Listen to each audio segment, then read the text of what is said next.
అందరికీ నమస్కారం. నేను Swaroopa Potlapalli. Welcome to I dream. Hyderabad లో ఓ వ్యక్తి తన భార్యను చంపిన విధానం ఇప్పుడు సెన్సేషన్ గా మారింది. అసలు మనుషులు ఇలా కూడా ఉంటారా అని భయాందోళనలు రేకెత్తిస్తోంది. ప్రస్తుతం నాతో పాటు పర్సనాలిటీ డెవలప్మెంట్ ట్రైనర్ రామ్ మెట్టు గారు ఉన్నారు. ఆయనతో మాట్లాడదాం. హలో రామ్ గారు. హలో అండి. హైదరాబాద్ లో గురుమూర్తి అనే వ్యక్తి తన భార్య వెంకట మాధవిని చంపిన విధానం నాకైతే 2 రోజుల నుంచి అసలు సరిగ్గా నిద్ర కూడా పట్టట్లేదండి. భార్యను చంపడం ఒక ఎత్తైతే, చంపిన తర్వాత ఆమెని ముక్కలు ముక్కలుగా కట్ చేశాడు, కుక్కర్లో పెట్టి ఉడికించాడు, మళ్ళీ ఆ శరీర భాగాల్ని ఎండబెట్టాడు, ఆ తర్వాత రోకలి సుత్తితో వాటిని పొడి చేశాడు, ఆ పొడిని నీళ్ళల్లో కలిపి ఇంట్లోని మ్యాన్ హోల్లో పోశాడు, ఆ తర్వాత ఒక చెరువుకి కూడా తీసుకెళ్లి చెరువులో కలిపేశాడు. అసలు మీరు చెప్పండి, ఇవన్నీ మనుషులు చేసే పనులా? ఇది ఇది వినడానికి అసలు చాలా భయంకరంగా ఉందండి. అందుట్లో ఈయన ఒక ఎక్స్ ఆర్మీ పర్సన్ అనేది ఇట్ ఈస్ వెరీ షాకింగ్. ఇక్కడ ఏమవుతుందంటే, ఒక ఆర్మీ పర్సన్ అనేసరికి జనరల్గా సొసైటీలో ఒక కైండ్ ఆఫ్ రెస్పెక్ట్ అనేది ఉంటుంది. అలాంటిది ఒక ex army person who is now working, అంటే డిఆర్డీలో వర్క్ చేస్తున్నారు అనేసి విన్నాను. అతను ఇలా చేశారు. అది కూడా సెక్యూరిటీ గార్డ్ అంట ఆయన. ఆయననే ఇంత ఇది చేస్తున్నారంటే మనకి అసలు నమ్మకం అనేది సొసైటీలో ఎక్కడుంటుందండి? ఇంకా ఒక ఆర్మీ పర్సన్, అది కూడా ఒక సెక్యూరిటీ ఆఫీసర్గా చేస్తున్నారు, ఇంత దారుణంగా చంపి చేశాడు అని అంటే అది రియలీ షాకింగ్ అండి. అయితే ఇందులో చాలామంది ఏంటంటే, ఇలా క్రైమ్ చేసినప్పుడు ఏదో ఆవేశంలో చేశానండి సారీ అనేసి తర్వాత రిపెంట్ అయ్యే వాళ్ళు చాలామంది ఉంటారు. కానీ ఈ పర్టికులర్ క్రైమ్ ఇది ఆవేశంలో చేసింది కాదు. ఎంత ప్లానింగ్ అంటే, ఫస్ట్ ఒక కుక్క మీద దాన్ని ప్రయత్నించి దానిలో సక్సెస్ అయిన తర్వాత దాన్ని మళ్ళీ వాళ్ళ వైఫ్ మీద ఇంప్లిమెంట్ చేసి, ఇంత ప్లానింగ్. ఇట్ వాజ్ ఆల్మోస్ట్, ఆయన యూట్యూబ్ వీడియోస్ కూడా చూశాడంట, ఆయన మూవీస్ కూడా చూశాడంట, ఎలా చంపొచ్చు ఆధారాలు లేకుండా అనేసి. అంటే ఇంత ప్లానింగ్ తోటి చంపాడు అని అంటే, ఇంత పేషెన్స్గా అన్ని మూవీస్ చూసి యూట్యూబ్ వీడియోస్ చూసి చేశాడు అని అంటే, ఇది ఖచ్చితంగా ఆవేశంలో చేసింది కాదు, ఉద్దేశపూర్వకంగానే చేసింది ఇది. సో ఇలాంటివి అసలు చాలా I mean we have to take such kind of incidents as example and alert అవ్వాలండి. మన సిస్టమ్ మొత్తం అలర్ట్ అవ్వాలి. బికాజ్ ఇప్పుడు చూడండి, యూట్యూబ్లో దొరకని నాలెడ్జ్ అంటూ లేదు. ఇతను ఏమనుకున్నాడు, యూట్యూబ్లో చూసి చేసేస్తే సరిపోతుంది, నేను దొరకనులే అనేసి పక్కాగా ప్లానింగ్ వేసి, అసలు ఫస్ట్ ఆఫ్ ఆల్ ఒక మనిషిని నరకడం అనేది అంత ఈజీ కాదండి. దానికి ఎంత షార్ప్ నైఫ్ ఉంటే కానీ అది పాసిబుల్ కాదు. ఆయన ఆ ఇన్ఫర్మేషన్ కూడా సేకరించాడు. ఎక్కడ దొరుకుతుంది నాకు ఇలాంటి కత్తి, నేను ఎన్ని ముక్కలు చేయాలి, ఎంతసేపు కుక్కర్లో వండించా, ఇవన్నీ కూడా నాకు తెలిసి మూవీస్లో కూడా in a way they take it as an అందులోంచి కూడా తీసుకొని ఇన్ఫర్మేషన్ తీసుకుంటూ ఉంటారు వాళ్ళు. అలా ఆయన తీసుకొని చేసిన ఇన్సిడెంట్ ఇది చాలా బాధాకరం అండి. అసలు నెవర్ ఐ ఎక్స్పెక్టెడ్ దట్ ఇట్లాంటి ఇన్సిడెంట్ బయటకు వస్తుంది అనేసి. నిజంగా అండి, అసలు ఆ గురుమూర్తి అనే వ్యక్తి భార్యను చంపడానికి ముందు కుక్కని చంపాడు. కుక్కని చంపి అసలు ఎవరికీ తెలియకుండా ఎలా బయటపడాలి, అసలు అంటే కుక్కని చంపి కూడా అదొక మర్డర్ అనుకోవాలి కదా. ఎవరికి ఇది తెలియలేదంటే భార్యను కూడా ఎగ్జాక్ట్లీ అదే ఫార్మాట్ లో చంపాలి అనే ఒక ఆలోచన వచ్చింది. చూడండి, 2 పిల్లల తండ్రి. ఇంతకీ రీజన్ ఏంటంటే భార్య మీద అనుమానమే పెనుభూతమైంది. ఎందుకు మనిషిని అనుమానం అనేది ఇలా ఒక రాక్షసుల్లాగా మారుస్తుందంటారు? అయితే ఇక్కడ ఇంకోటి, అనుమానం అనే దానికి కూడా ఒక రీజనబుల్ అనుమానం అనేది ఉండాలండి. ఇక్కడ వాళ్ళకి 2 పిల్లలు, ఆయన ఆల్మోస్ట్ ఆర్మీలో రిటైర్ అయ్యి వచ్చాడంటే పెద్ద ఆయన చెప్పాలంటే. ఈ వయసులో అనుమానం అనేది అసలు చాలా బాధాకరం. అంటే సరే, పెళ్ళైన కొత్తలో వైఫ్ని అనుమానిస్తున్నాను, లేకపోతే గర్ల్ ఫ్రెండ్ బాయ్ ఫ్రెండ్ మధ్యలో ఇట్లా అనుమానాలు ఉన్నాయి అనేది అది ఒక అండర్స్టాండబుల్ లెవెల్. 2 పిల్లలుండి ఇంత లైఫ్ కలిసి ట్రావెల్ చేసిన తర్వాత ఈ పాయింట్ ఆఫ్ టైంలో అనుమానం అనేది ఐఎమ్ నాట్ వెరీ ష్యూర్. అంటే అదే రీజనా, లేకపోతే ఇంకేదైనా రీజన్ వల్ల కూడా అయి ఉండొచ్చా అనేది వీ హ్యావ్ టు అండర్స్టాండ్ అండి. ఖచ్చితంగా ఇన్వెస్టిగేట్ చేయాలి. చేసి అదర్ డీటెయిల్స్ ఏంటో కూడా తీసుకుంటే మనకి ఎగ్జాక్ట్ రీజన్స్ తెలుస్తాయి. అనుమానం వల్లనే అనంటే మేబీ ఇనీషియల్ టాక్స్ ఒకటి, లేకపోతే పెద్దవాళ్ళని కూర్చోబెట్టుకొని సాల్వ్ చేసుకుంటే అయిపోతుందండి. ఎవరన్నా సరే, ఇప్పుడు అనుమానం అనేది కామన్. అనుమానం వచ్చింది అనంటే ఫస్ట్ వాళ్ళిద్దరూ మాట్లాడుకొని సార్ట్ అవుట్ చేసుకొని, లేదు అప్పటికి కుదరట్లేదు తీరట్లేదు అని అనుకుంటే పెద్దవాళ్ళని పిలిచి సర్దుమర్చుకోలే. కానీ ప్రాణం తీసేస్తే ఏమొస్తారు? ఇప్పుడు మళ్ళీ ఆమె తిరిగి వస్తుందా? It is not possible. So ఏదన్నా యాక్షన్ తీసుకునే ముందు కొంచెం ఆలోచించి ఇలాంటి ఏమన్నా డిసిషన్స్ తీసుకుంటే ఇవన్నీ అరికట్టచ్చండి. సో ఇలాంటివి కాకుండా నాకు తెలిసిందే కరెక్ట్, నేను చంపేసేయాలి, చంపేస్తేనే నేను తృప్తిగా ఉంటానంటే ఇంకా రిలేషన్షిప్కి ఆ వాల్యూస్ ఏమున్నాయండి ఇంకా? ఈ సందర్భంగా ఈ గురుమూర్తి చేసిన జాబ్ గురించి కూడా మనం మాట్లాడుకోవాలండి. ఇతను ప్రకాశం జిల్లాకు చెందినవాడు. రిటైర్డ్ ఆర్మీ జవాన్. రిటైర్మెంట్ తర్వాత వాళ్ళకి మళ్ళీ గవర్నమెంట్ జాబ్స్ వస్తాయి కదా! అలా డీఆర్‌డీఏలో మళ్ళీ సెక్యూరిటీగా పనిచేస్తున్నాడు. ఏంటండి, ఎదుటి వాళ్ళని కాపాడాల్సిన వ్యక్తి, మన రక్షణ సంస్థల్ని కాపాడే వ్యక్తి, మన దేశాన్ని కాపాడిన వ్యక్తి, ఇలా సొంత భార్యనే కడతేర్చడం. అంటే ఇలా మనుషులు ఎంత ముసుగు వేసుకొని బతుకుతున్నారో చూసారా? దట్ ఈస్ వాట్ అండి. అంటే ఇక్కడ మోరల్ వాల్యూస్ అనేది లేకుండా పోయినాయి సొసైటీలో. మనము జనరల్‌గా ఒక ఆర్మీ పర్సన్ అనంగానే తెలియకుండా రెస్పెక్ట్ వచ్చేస్తది మనకి. అరే! ఆర్మీ పర్సన్ అనే రెస్పెక్ట్ వస్తది. బట్ ఇలాంటి వాళ్ళు చేసే పనుల వల్ల మనకి ఉన్న ఈ మిగతా వాళ్ళు కూడా చాలా ఇంపాక్ట్ అవుతుంది. ఫస్ట్ ఆఫ్ ఆల్ మనకి ఇన్‌సెక్యూరిటీ. ఇలాంటి వాళ్ళు ఆర్మీలో పనిచేస్తున్నారా? అంటే మన దేశ భద్రత ఏంటి అని మనకు అలాంటి థాట్స్ కూడా వచ్చేస్తుంటాయి. సో సొసైటీలో అసలు ఇంకా మనకి సెక్యూరిటీయే లేదా అనే క్వెషన్స్ రేజ్ అవ్వడానికి ఇలాంటి వాళ్ళే కారణం అండి. So what I personally feel is, మనకి ఆ కాన్ఫిడెన్స్ కరెక్ట్‌గా ఉండాలి. ఇట్లా ఈ ఆర్మీ సిస్టమ్ మీద కానివ్వండి, లేకపోతే మన భద్రత మీద మనకి అనుమానం లేకుండా ఉండాలి అనంటే, ఖచ్చితంగా ఈ కేస్‌ని బాగా పరిశీలించి అప్రోప్రియేట్ పనిష్మెంట్ ఇస్తే గాని మనకు ఆ నమ్మకం కుదరదు.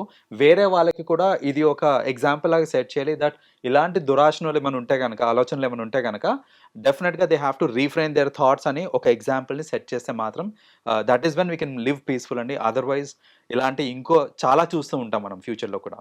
నిజంగా రాక్షసులు ఉండేవాళ్ళని మనం పుస్తకాల్లో, పురాణాల్లో చదువుకున్నాం.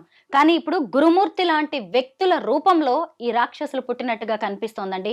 అసలు అతను ఈరోజు భార్యను చంపిన విధానం, ఆ కేసు నుంచి తప్పించుకోవడానికి అతను చేసిన పనులు చూస్తుంటే, పిల్లలు అతన్ని మనిషిలాగా తండ్రిలా చూస్తారా? పక్కింటి వాళ్ళు అతన్ని నమ్ముతారా? కుటుంబ సభ్యులు, బంధువులు అతన్ని అసలు ఇక మీదట అతని మొహం చూడగలరా? అదే ఆబ్వియస్‌లీ. అంటే అతను చేతులారా చేసుకుంది ఇదంతా. ఇప్పుడు వాళ్ళ వైఫ్ చనిపోయారు. She is no more. But ఇతను బతికి కూడా వేస్ట్ ఇంకా. హ్మ్. ఎందుకంటే సొసైటీలో రెస్పెక్ట్ ఉండదు. వాళ్ళ పిల్లలు కూడా ఒక తండ్రిలాగా కూడా చూడరండి అతనికి. ఇంకెందుకండి ఆయన బతికి నాకు అర్థం కాదు. అంటే అందుకనే అంటాను, ఇలాంటి ఏదన్నా సడెన్‌గా ఏదైనా చేసేయాలన్నప్పుడు, ఏదన్నా యాక్షన్ తీసుకోవాలన్నప్పుడు డెఫినిట్‌గా they have to think about various other things. It is just not about 2 individuals అండి. ఒక వైఫ్, ఒక హస్బెండ్ మాత్రమే కాదు. ఇక్కడేంటంటే సొసైటీకి they are setting examples. So ఇప్పుడు ఇలాంటి పనులు చేయడం వల్ల వాళ్ళ పిల్లలతోటి దూరం అయిపోతున్నాడు. సొసైటీకి ఒక నెగెటివ్ ఇంపాక్ట్ వచ్చేసింది ఆయన మీద. సో ఇలాంటివన్నీ కూడా దృష్టిలో పెట్టుకొని మనం ఏ పని చేసినా కూడా ఇవి దృష్టిలో పెట్టుకోవాలి. It is just not between 2 individuals. It is always about people around and ఇవన్నీ కూడా మనం కన్సిడర్ చేసుకోవాలి. ఏ పని it's just not about this అండి. ఏ పని చేసినా కూడా మన వల్ల వేరే వాళ్ళకి ఇంపాక్ట్ ఉంటదా లేదా అనేది ఒక్కటి ఆలోచించితే మన థాట్స్ అనేది కొంచెం కంట్రోల్‌లో ఉంటాయి. ఈ ఈ ఆలోచన లేనంత సేపు మనం ఏంటంటే విచ్చలవిడి చూస్తానే ఉంటాం సొసైటీలో. భార్యను చంపడానికి ముందు ఇతను క్రైమ్, హారర్ మూవీస్ చూసాడు, వెబ్ సిరీస్ చూసాడు. అసలు యూట్యూబ్, సోషల్ మీడియా అంతా జల్లెడ పట్టేశాడు. అంటే దొరకకుండా ఉండడానికి ఏం చేయాలో అంతా ఒక మంచి స్కెచ్ చేసుకున్నాడు. ఇక్కడ తను పోలీసుల్ని ఎంత అండర్ ఎస్టిమేట్ చేశాడో చూసారా? బట్ మన తెలంగాణ పోలీసులు ఏమన్నా తక్కువ? జస్ట్ సీసీటీవీ ఫుటేజ్ చూసారు. అసలు ఈ కేసుని వాళ్ళు డీల్ చేసిన విధానం గురించి కూడా మనం ఇప్పుడు మాట్లాడుకోవాలి రామ్ గారు. యెస్ అండి. I should really appreciate the police system here అండి. అయితే ఇక్కడ ఇంకొకటి, ఈయన ఎంత పక్కగా ప్లాన్ చేసుకున్నాడు, ఈ వీడియోస్ చూసుకున్నాడు, ఇయన్నీ చేశాడు కదా! మన దగ్గర ఇంకొక సిస్టమ్ యాడ్ అయితే బావుండేమో అనిపిస్తుంది. ఏంటంటే ఈ మధ్యన ఎవ్వరు ఏ కంటెంట్ చూస్తున్నారు అనేది, వెబ్‌లో ఏ కంటెంట్ చూస్తున్నారు అనేది it is easy to track. ఒక్కటే ఐపీ అడ్రెస్ నుంచి ఒకటే పర్సన్ ఈ మర్డర్స్ ఎలా చేయాలి, మర్డర్ మూవీస్ ఇవన్నీ చూస్తున్నప్పుడు there should be a system అండి. There should be a system which can track such kind of activities. ఇలాంటి యాక్టివిటీస్‌ని ట్రాక్ చేసుంటే గనక, ముందే చేసుంటే గనక మనకేంటంటే ఇంతవరకు వచ్చేది కాదు. మేబీ బికాజ్ అతను చేసేది ఇంట్లోంచే చేస్తుంటాడు మోస్ట్‌లీ, లేదా అతను మొబైల్ ఫోన్ నుంచే చేస్తుంటాడు. సో ఇదే ఐపీ నుంచి ఇన్ని సార్లు మర్డర్ గురించి ఎందుకు వీడియోస్ చూస్తున్నారు, లేకపోతే మర్డర్‌కి సంబంధించిన, క్రైమ్‌కి సంబంధించిన వీడియోస్ చూస్తున్నారు అనంటే దీనికి ఈ సర్వేలెన్స్ సిస్టమ్ గనక ఉండుంటే గనక ఖచ్చితంగా ఆపుండేవాళ్ళు. స్టిల్ లేట్ అయినప్పటికీ కూడా మన Telangana police they have dwelt it very well అండి. చెప్పాలంటే ఆ లాజిక్ ఆఫ్ అది సీసీ కెమెరాలో తను ఇంటి లోపలికి వెళ్ళడం అనేది కనిపించింది. బట్ బయటికి రావటం అనేది కనిపియలేదు. బట్ ఇతనే మల్టిపుల్ టైమ్స్ బయటకొచ్చాడు అనేది సీసీటీవీలో క్లియర్‌గా కనిపించింది. బేస్డ్ ఆన్ థాట్ వాళ్ళు clearly they could understood that అతనే చేశాడు అనేసి. So I should appreciate this technique of solving the case అనేది చాలా బాగా they have come up with అండి. భార్యను చంపడం కాదు, మళ్ళీ ఆమె క్యారెక్టర్ అసాసినేషన్ చూసారా? అప్పటికే ఆమె వెంకటమాధవి తల్లికి డౌట్ వచ్చింది. ఈ అల్లుడేం మామూలోడు గాదు, నా బిడ్డ ఎక్కడికో వెళ్ళిందని పోలీసులకు ఫిర్యాదు చేసింది. ఈయనేం చెప్తున్నాడంటే, అసలు నా భార్య ఇంటి నుంచి వెళ్ళింది, అసలు ఎక్కడికెళ్ళిందో తెలీదు, ఎటో వెళ్ళిపోయింది అని చెప్పాడు. అక్కడ కూడా తప్పించుకునే ప్రయత్నం చేశాడు. కరెక్టే మీరన్నది. సీసీటీవీ ఫుటేజ్ తోటి ఆమె అసలు ఇంట్లోకెళ్ళిందే ఉంది గానీ బయటకెళ్ళింది లేదు. రామ్ గారు, మీరు ఒక లైఫ్ కోచ్. మీరు ఎంతో మందికి మీరు కౌన్సిలింగ్ ఇస్తూ ఉంటారు. స్టూడెంట్స్ కి కెరీర్ గైడెన్స్ కూడా ఇస్తూ ఉంటారు. అయితే ఇప్పుడు ఒక భార్యాభర్తకి నిజంగా సెట్ అవ్వట్లేదు, వాళ్ళ మధ్య క్లాషెస్ వచ్చాయి, అనుమానం ఉంది. ఒకవేళ ఇలాంటి వాళ్ళు మన చుట్టూ కూడా చాలా మంది ఉంటారు. కానీ ఎలా ఆ రిలేషన్ నుంచి బయటికి రావాలో తెలియదు. చంపడం మార్గం కాదు కదండి, అలాగని డివోర్స్ కూడా మార్గం కాదు. ఒకవేళ ఇక వద్దు ఆ రిలేషన్ అనుకున్నప్పుడు డివోర్స్ లాంటి ఆప్షన్ నిజంగా ఉంది కొందరికి. మీరేమంటారు? ఆ రిలేషన్ ఎలా బ్రేక్ చేసుకొని ఎవరికి వాళ్ళు ఎలా బతకాలి? ఎందుకంటే అతనికి అనుమానం వచ్చినంత మాత్రాన ఆమెను చంపే హక్కు ఇతనికి లేదు కదా అంత దారుణంగా. కరెక్ట్. So that's what. ఇక్కడ ఏంటంటే అండి, అనుమానం అనేది స్టార్ట్ అవ్వగానే అసలు ఫస్ట్ ఆఫ్ ఆల్ అది పెరగక ముందే దాన్ని కట్ చేయడానికి ట్రై చేయాలి. సపోజ్ నాకు ఎవరి మీద అనుమానం ఉంది అని అంటే, ఫస్ట్ విత్ టాక్స్ సాల్వ్ చేసుకోవడానికి ట్రై చేయాలి. విత్ టాక్స్ సాల్వ్ అవ్వట్లేదు అని అంటే, we can consult experts in it, like counsellings కానివ్వండి, పెద్దవాళ్ళు కానివ్వండి, ఫ్యామిలీ మెంబర్స్ కానివ్వండి, వీళ్ళతో మాట్లాడి అందరూ కూర్చొని దాన్ని సద్మర్చుకుంటే సరిపోతుంది. లేదు మీరు అన్నట్టు వర్కౌట్ అవ్వట్లేదు అని అంటే, డివోర్స్ కూడా తీసుకోవచ్చు. That's absolutely okay. డివోర్స్ తీసుకోవడం ఈజ్ అబ్సల్యూట్లీ ఫైన్ అండి. మీరు డివోర్స్ని పక్కన పెట్టేసి నేను చంపేస్తాను అని అంటే, that is not the solution. No, మీరు చెప్పినట్టు అసలు రైటే లేదు. ఒక పర్సన్ ఇంకో పర్సన్ని చంపే రైటే లేదు. ఇద్దరికి పడట్లేదు అంటే సపరేట్ అయిపోండి అంతే. బట్ అలా సపరేట్ అవ్వకుండా ఇలా చంపడం అనేది ఇట్స్ అన్ ఎక్స్ట్రీమ్ సిచ్యువేషన్. అది అవ్వకుండా ఉండడం ఇస్ ఇంపార్టెంట్ అండి. తల్లి చనిపోయింది, అది కూడా ఎంత దారుణంగా, తండ్రి చేతులు. అసలు ఆ పిల్లల భవిష్యత్ ఏంటండి? ముఖ్యంగా ఈరోజు గురుమూర్తి చేసింది మామూలు నేరం కాదు. రేపు ఇంకొకళ్ళకి ఇలాంటి ఆలోచన కూడా రాకుండా మన ప్రభుత్వం, మన కోర్టులు, మన న్యాయస్థానం, మన పోలీసులు, మన సమాజం ఎలాంటి శిక్ష వేయాలి అతనికి? So obviously extreme for what ever he has done, అది ఇట్స్ అన్ ఎక్స్ట్రీమ్ యాక్ట్ అండి. ఎక్స్ట్రీమ్ యాక్ట్ కాబట్టి అతని పనిష్మెంట్ కూడా ఎక్స్ట్రీమ్గానే ఉండాలి. దీన్ని కొంచెం ఏదైనా లీనియంట్గా తీసుకొని నార్మల్ పనిష్మెంట్ కనుక ఇచ్చారనంటే, ఇన్ అ వే మనం ఇంకొకరికి ఇన్స్పిరేషన్ ఇస్తున్నట్టే. ఇలాంటివి చేసుకోవచ్చు, పర్వాలేదు, మీరు తప్పించుకోవచ్చు, లేదా మీకు వచ్చే శిక్ష correct, I mean it's not intense అని ఒక ఎగ్జాంపుల్ కింద అవుతుంది. కాబట్టి ఖచ్చితంగా దీనికి మాత్రం ఎక్స్ట్రీమ్ పనిష్మెంట్ రావాల్సిందే. For what ever he has done, law system they know better like what punishment అనేది.